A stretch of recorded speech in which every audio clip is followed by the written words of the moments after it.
20세기의 상징적인 인물인 아인슈타인은 신에 가장 가까운 인간으로 불렸습니다. 하지만 정작 아인슈타인 자신은 종교적 신앙이 없었습니다. 오히려 종교적 교리를 도그마로 간주하며 비판했습니다. 도그마란 독단적인 어떤 신념이나 학설을 말합니다. 1954년에 독일의 철학자 구트킨드에게 보낸 한 통의 짧은 편지에는 종교에 대한 아인슈타인의 이러한 생각이 잘 정리되어 있습니다. 제게 있어서 하나님이라는 단어는 인간의 나약함을 나타내는 표현이자 그 산물입니다. 성경은 신성하지만 원시적인 전설을 모아놓은 것에 불과합니다. 아무리 정교한 해석도 나의 이러한 생각을 바꿔놓을 수는 없을 겁니다. 아인슈타인은 맹목적인 신앙보다는 이성과 과학적 합리성을 중시하며 경험과 이성에 의해 검증되지 않은 신념은 허용할 수 없다는 생각을 갖고 있었습니다. 하지만 아인슈타인은 한편으로는 유대교와 힌두교 등 다양한 종교와 철학을 연구하며 삶의 의미를 찾고자 노력했습니다. 아인슈타인이 종교와 철학에 관심을 가졌던 이유는 과학만으로는 세상을 이해할 수 없다는 생각을 늘 품고 있었기 때문입니다. 왜냐하면 과학은 물질 세계만을 다루고 있었기에 가치 판단을 할 수 없었습니다. 당연히 인간의 고통을 해결할 수도 없었죠. 그래서 그는 과학과 양립할 수 있는 종교나 철학을 갈구했습니다. 항상 이 버릇처럼 과학 없는 종교는 절름발이고 종교 없는 과학은 맹인이다 라고 말했습니다. 처음에 아인슈타인은 스피노자의 철학이 과학과 양립할 수 있다고 보았습니다. 아인슈타인은 평소 나는 인간의 운명과 관련된 일을 염려하는 그런 신을 믿지 않는다. 나의 신은 스피노자의 신이다. 라는 생각을 갖고 있었습니다. 스피노자는 범신론자로서 신을 초월적 존재가 아니라 자연의 법칙과 동일시한 철학자입니다. 어느 날 아인슈타인이 상대성 이론 등을 발표하면서 세계과학계의 가장 빛나는 별이 되고 있을 무렵에 일본의 물리학자 유카와로부터 무려 2500년 전에 석가모니 부처님이 아인슈타인과 똑같은 진리를 깨닫고 가르쳤다는 말을 듣고 깜짝 놀랐다고 합니다. 이후 불교에 관심을 갖게 되면서 아인슈타인은 우주의 본질을 설명하는 불교의 핵심 교리에 많은 충격을 받았습니다. 불교는 그가 그토록 찾아다니던 과학과 양립할 수 있는 종교였습니다. 아인슈타인은 불교에 대해 이렇게 말했습니다. 모두들 나를 과학의 아버지라 하지만 과학의 진짜 아버지는 석가모니 부처님이다. 진짜 허공을 본 사람은 석가모니밖에 없다. 그동안 종교는 자연계를 부정하며 모두 절대자가 세상을 만들었다고만 말해왔다. 그러나 미래의 종교는 자연세계와 영적인 세계를 똑같이 존중해야 한다. 과학적 사실과 모순되는 교리는 버려야 하고 과학적 발견과 조화를 이루는 새로운 교리가 제시되어야 한다. 그것이 불교다. 불교야말로 내 생각과 일치하는 것이다. 불교는 현대의 과학적 요구에 부응할 수 있는 유일한 종교다. 아인슈타인은 불교에서 무엇을 본 것일까요? 그가 접한 것은 불교의 무아사상과 공허의 개념, 그리고 연기론 등입니다. 불교와 과학은 서로 다른 분야임에도 놀라운 유사점이 있습니다. 아인슈타인은 우주 전체를 상호 의존적인 하나의 유기체로 인식하고 있었습니다. 그는 개별적인 개체의 실체라는 개념은 오직 그것의 유한한 역할만을 표현할 뿐이라고 말했습니다.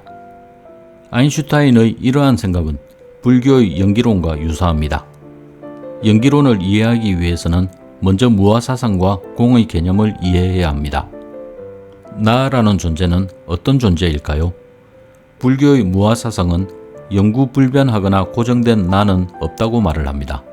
그것은 허상일 뿐입니다.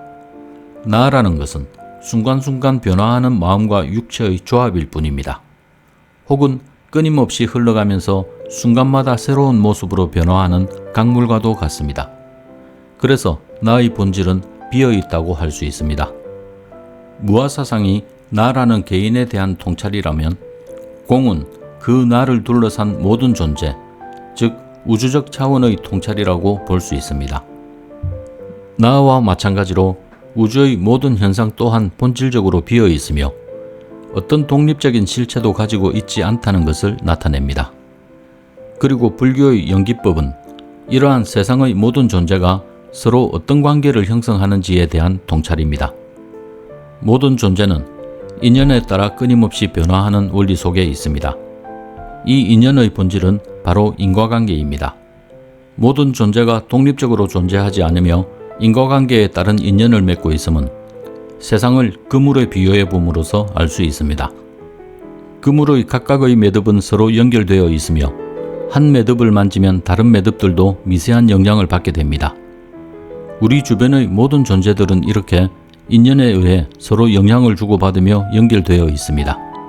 인연은 단순히 사람과 사람 사이의 관계만이 아닙니다.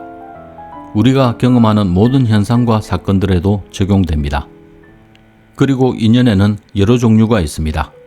특히 인연의 길이와 깊이를 나타내는 개념이 겁입니다. 이에 대해서는 다음 영상에서 다루겠습니다. 우리가 한 가지 일을 하면 그 영향은 예상치 못한 곳까지 전파될 수 있기 때문에 불교에서는 모든 인연을 소중히 여기고 좋은 인연을 맺기를 강조합니다. 이처럼 무아사상과 공 그리고 연기법은 우리가 삶을 바라보고 우리 자신과 우리가 살아가는 세계를 이해하는 데 중요한 역할을 합니다. 이것은 수학적으로도 표현이 가능합니다. 아인슈타인의 방정식 E는 mc 제곱은 에너지와 질량이 서로 변환될 수 있음을 나타내고 있습니다. 이 방정식은 또한 나라는 존재가 전혀 다른 개념을 가진 다른 어떤 존재와도 연결이 되어 상호작용을 하고 있음을 보여줍니다. 이렇게 아인슈타인은 생애 후반에 불교에 깊은 관심을 가지고 불교는 내가 만난 유일한 만족스러운 종교라고 말했습니다. 아인슈타인은 살아생전에 양자역학의 확률적인 성격을 받아들이지 않았으며 신은 주사위를 던지는 게임을 하지 않는다고 말을 했습니다.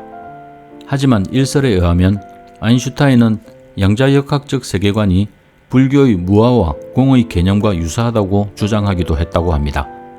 이러한 발언은 양자역학에 대한 자신의 견해와 일견 모순되기도 하지만 과학과 종교의 대화를 촉진하는 데 기여했습니다. 아인슈타인이 불교적 세계관에 공명한 것은 불교의 과학적 사고가 내재되어 있었기 때문이기도 하지만 그는 개인의 경험과 내면의 성찰을 중시하는 불교적 접근 방식에도 관심이 많았습니다. 불교적 자기 성찰은 자신의 마음과 몸을 객관적으로 관찰하는 과정입니다. 이것은 과학을 통해 객관적이고 중립적인 태도로 자연 현상을 관찰해야 한다는 아인슈타인의 신념과도 부합했습니다. 불교는 신이나 창조주에 대한 믿음을 강조하기보다는 인간의 마음과 행동에 초점을 맞추고 이를 통해 내면의 평화와 깨달음을 추구합니다. 이는 철학적 사유와 실천이 결합된 독특한 형태입니다. 우리 역시 불교에 내재된 과학적 사고를 활용하여 인간의 경험과 우주의 본질에 대한 이해를 더욱 넓혀가야 할 것입니다.